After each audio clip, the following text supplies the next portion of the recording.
So I started this debt business of mine back in 2003, right? I don't run it anymore. My brother runs it. I'm just an advisor, but founded this thing back in 2003. It was a roller coaster ride. It almost didn't happen, and it almost got taken out. Do I still have it in here? Oh, here it is. Almost got taken out. Got featured in front page of the business section, January 19th. Let me just put it in front of you. Somebody paid about $20,000 to put that little square ad over there. I paid nothing to have them put me on the front page of the Toronto Star business section. We got a lot of business off that. There was a lot that I learned in that business that I ran. It's something that I'm proud of. It lasted for a long time while I ran it and still continues to roll. But 2003 was a start date. And what it did is it basically negotiates your credit card balances between the creditor and the debtor. And collection agencies were doing this for ages. Somebody would have $30,000, $40,000, $50,000 worth of credit card debt assigned to an agency. And sometimes there was some negotiation work done, but we took it to a whole new level. It just went full on professional. And we brokered the deal between the debtor and the creditor. So most of the business during that time came from our mortgage agents. Let me just see if I can turn this thing on over here. There we go. We're going to stand up. I always tell better stories when I stand up. All right, here we go. Let's do this. So we used to get most of our business from creditors that needed settlement through mortgage agents. And they have a unique problem. So to do a mortgage on a property, you have to have a certain amount of equity. We'll just use $100,000 to keep it simple. So if a property is worth $100,000 and your mortgage balance is $60,000, that means you've got $40,000 in equity. And the loan to value on that property is 60%. So you can borrow against any differences. At the time, they would usually do an 80 to 85% LTV, which all that really meant was, you know, if the current first mortgage was 60 grand, a second mortgage would get placed on the property for the difference up to about an 85% LTV. So another $25,000 might, you know, get pulled out of that property, let's say. But if they had $50,000 in debt, you couldn't get rid of all the debt with the mortgage financing, and the mortgage lender didn't really want to lend the money unless all the debt was paid off. So there was two problems there. The lender wouldn't lend on the deal, and they'd lose a lending opportunity, and the debtor wouldn't be able to pay off the credit card debt. So I was like, all right, well, we can broker the deal between the two because I know how to do this, and I have enough contacts, and I can make this happen. So I built the business around that. And I did that primarily getting most of our clients from mortgage agents. So I basically go to the mortgage industry, and I'm giving you the complete cheat code here to what I did to run this business. There's also a book that I wrote that's on Amazon from 2010, I think. I'll pull it up real quick. I think it's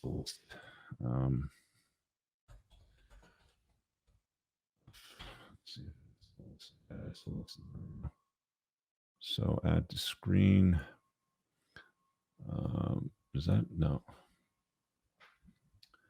That's not, here we go. This is it over here. That's the right one. Add to stream.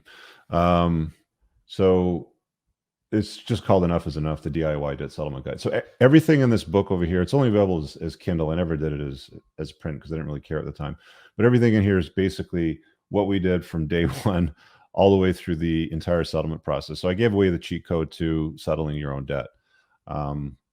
Some would be like, "Oh, why would you do that? You give away the, you know, the secret sauce." But there's a lot more to it than just like the steps that were involved. There was some back end work that you really had to have the skills for. It's like, you know, you can say 100-meter swim is from here to here. All you have to do is go from there to there. But there's a lot of technique that's learned behind the scenes. So you're really not giving away the farm when you write a book with all the steps in it. But anyway, so we're doing a ton of these settlements. Mortgage agents are giving us business, and generally speaking, we're doing anywhere from $6,000 to $10,000 in the high end, and most of these deals we get done in about 2 to 3 weeks. And I think we were probably doing about $30,000 a month in sales receipts at that time. Just got a brand new office. It was on the third story of this like Century home in Richmond Hill, which is in the outskirts of Toronto. There's a psychiatrist on the main floor, and I think a physiotherapist in the basement.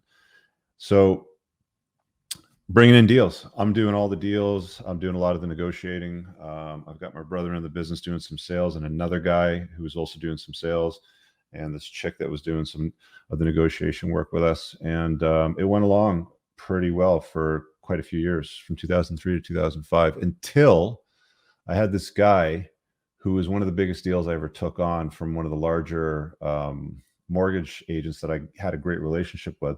And they lived out in Oakville, I think, which at the time was one of the more expensive houses. So back in 2005 or so, one of these places might have been, I don't know, 3.5 million or something like that, which was quite a lot at the time for that neighborhood.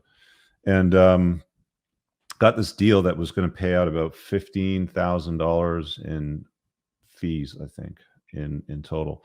So got started, got it all done pretty quickly within about 3 to 4 weeks. Mortgage was supposed to close. Proceeds were supposed to go from the mortgage lender to the creditors via the settlements that I had negotiated in writing. And I had this guy who I hadn't been burned by anybody by that point in time. Okay. And all I remember was calling the lawyer's office later on that day, and I'm like, "Hey, I heard the creditors got paid out, but I haven't seen the transfer yet for the fees." And then the lawyer goes, "Oh, the borrower got a hold of the money." And I go, "What do you mean?" He goes, "Yeah, you're gonna have to call him." And this is the first time that this had happened. We had done maybe 30, 35 deals, prior to that. Never happened prior. And then call the guy up, and he fucking tells me to go pound sand. He's like, "Yeah, I'm not going to pay you." I'm like, "Dude, I just saved you like $70,000 negotiating with all your creditors." Like, and he just hung up the phone. I was like, "What the fuck?" I couldn't believe it. I was like, there's actually people out there that would do something like that, like have somebody work their ass off for 3 weeks and then not pay them, and then just take what you've done for them for free. I was like, I was pissed. That was probably one of the only times in my life that I had ever considered harming somebody really badly. Like starting to think about ways like, how do I make this person know that what they had done is not acceptable and they should never do it again?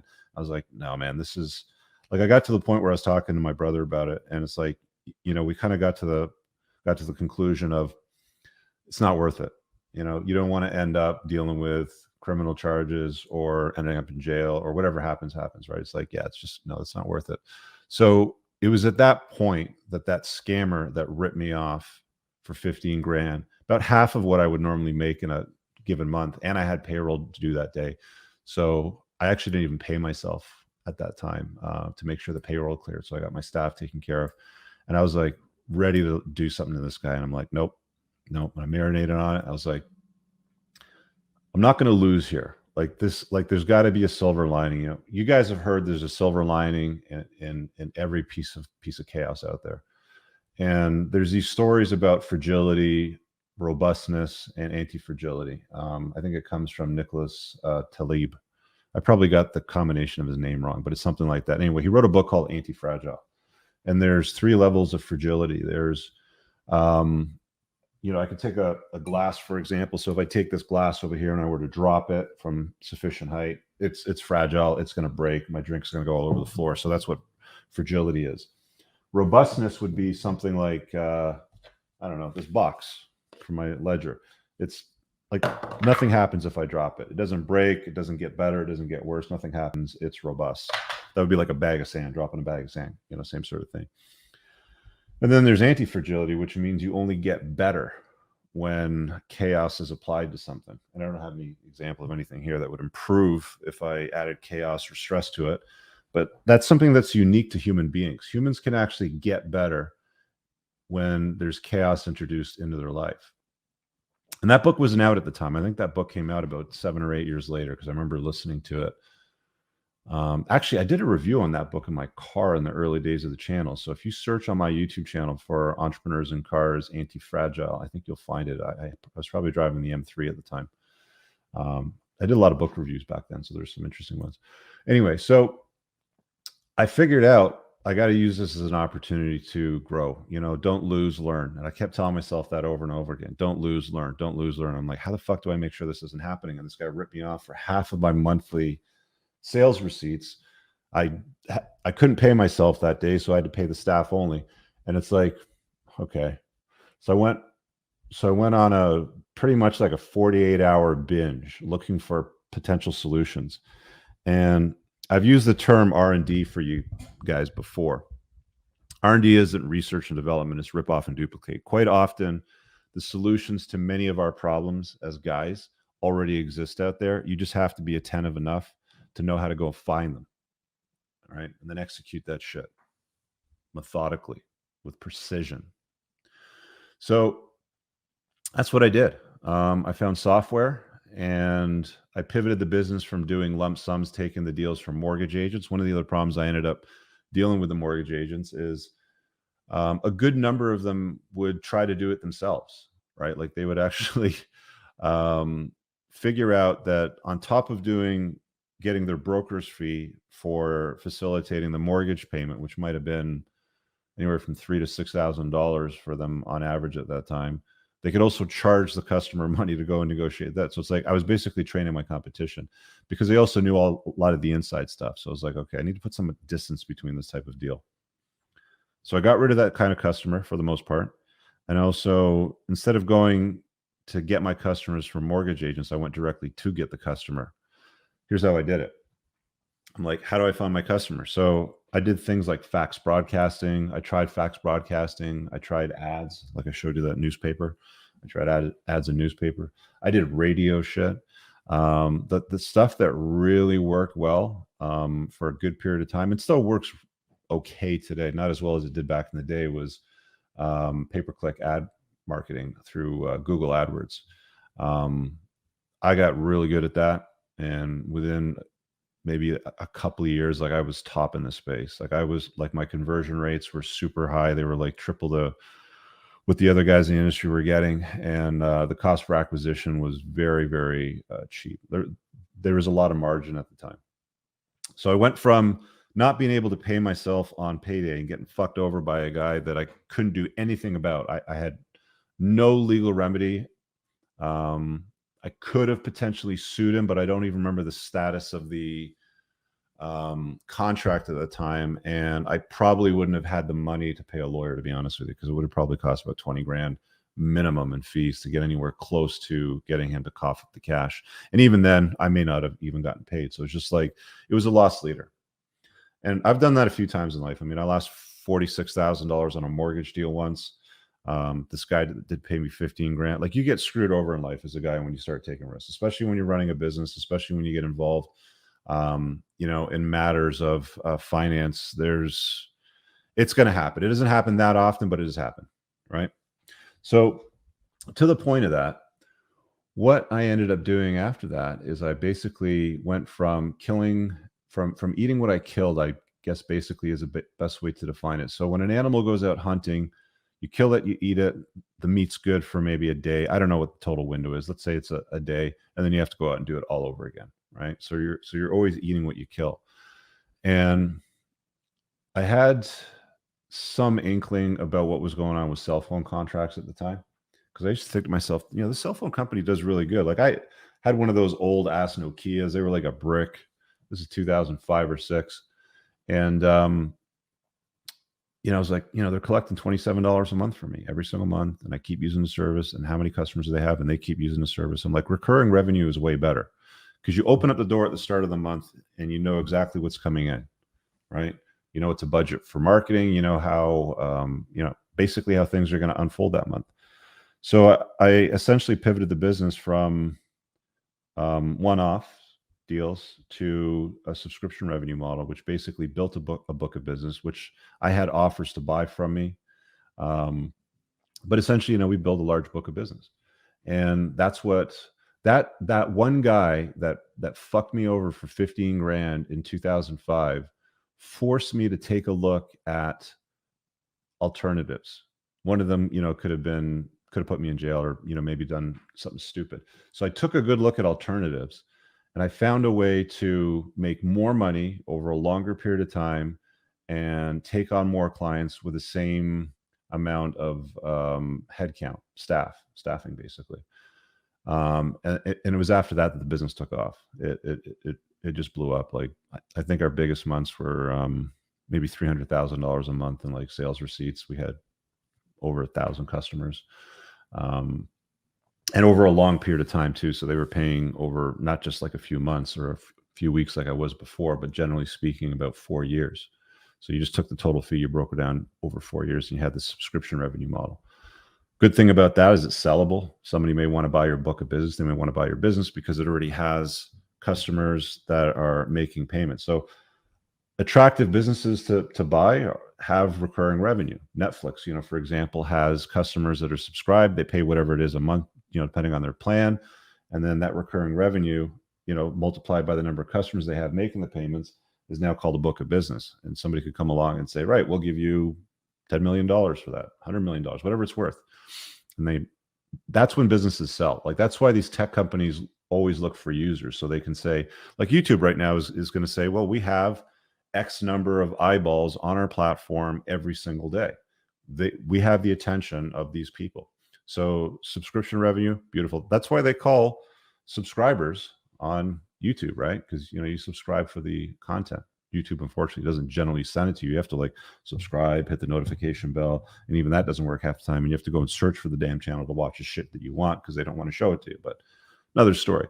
So that guy made me a multimillionaire. That guy that fucked me over made me a multimillionaire. So think about that. There's a book by Ryan Holiday. I don't like some of his other books, but it's called The Obstacle is a Way. I think it's a great book. I think it is something that you should read if you're a guy. You should definitely read it if you're an entrepreneur because it gets you thinking about turning obstacles into solutions. Often obstacles can become the way. You can go around it. You can dig under it. You can push it out of the way.